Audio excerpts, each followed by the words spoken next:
Good morning, everybody. It's Deborah Byrne from Deborah and Psychology, known as DBpsychology across social media. I'm actually going to try this again. I had already started talking about this week's blog, which is about phobias in general.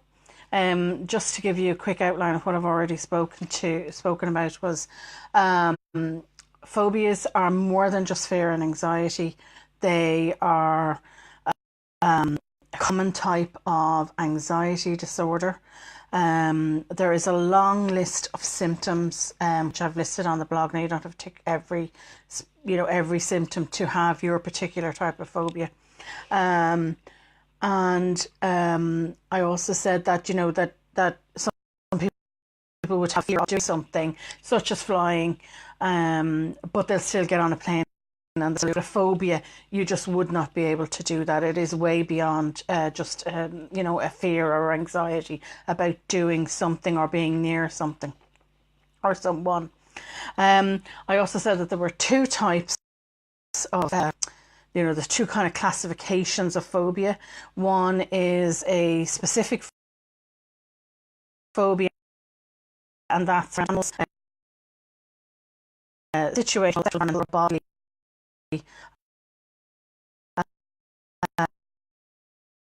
A bodily function. We could think of something like a fear of spiders or something, or again the fear of flying.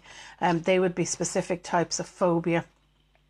And then there is something that is called a complex phobia, and that is more disabling again, and an example of that would be social anxiety disorder, which I talked about a few weeks ago, so do check out that blog. Now, the causes of phobias,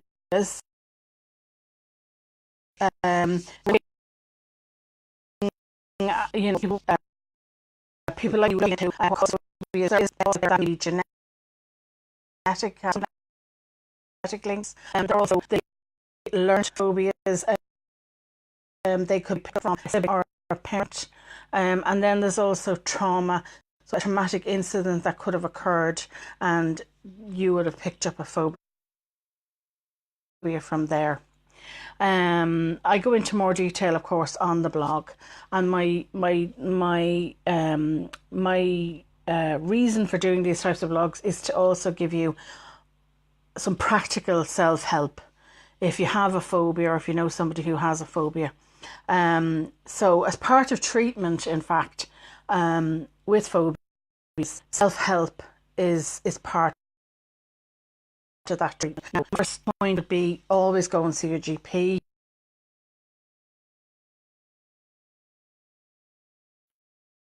And they get counselling.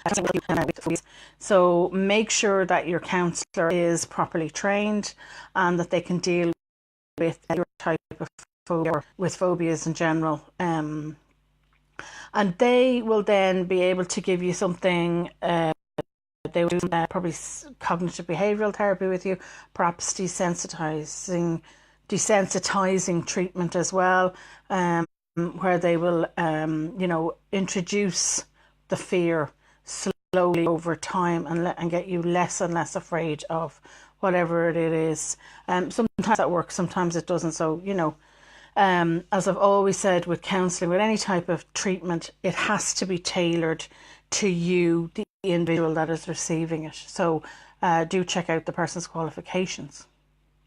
Now, in saying that, you've gone to your GP and you've looked for counselling, the next thing you can do for yourself, of course, is get support. And I mean that from family and friends.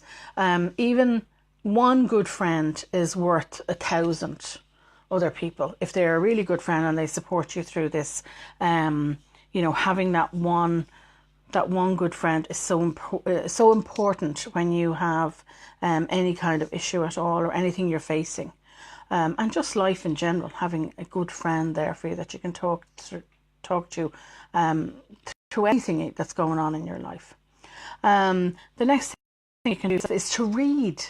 to read up about phobias. Start by maybe reading my blog and then going and seeing if there is a national organisation that you can join and reading what they might have on your specific phobia. Or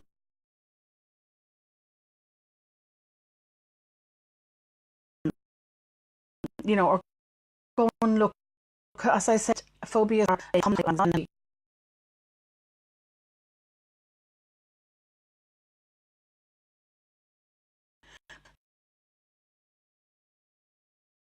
That deal with anxieties, people's different types of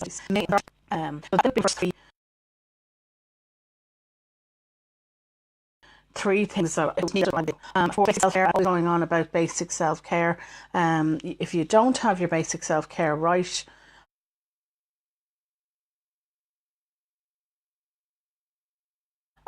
it's the foundation of everything that goes on in your life. If your foundations are good, you can generally deal with I'm saying that when I talk about basic self-care, of course I'm talking about reducing your stress levels, getting a good night's sleep, having that support group and that person in your life that you need.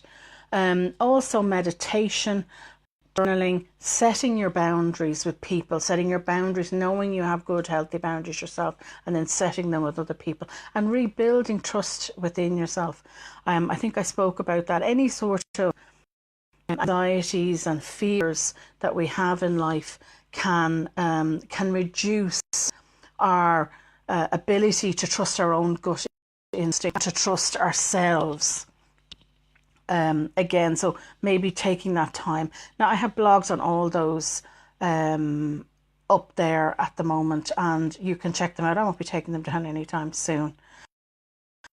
So the other thing I can suggest is hobbies. Hobbies are brilliant for distractions, particularly if we have something we're constantly worried about or fearing. It'll take your mind away from it. So think about stuff you can do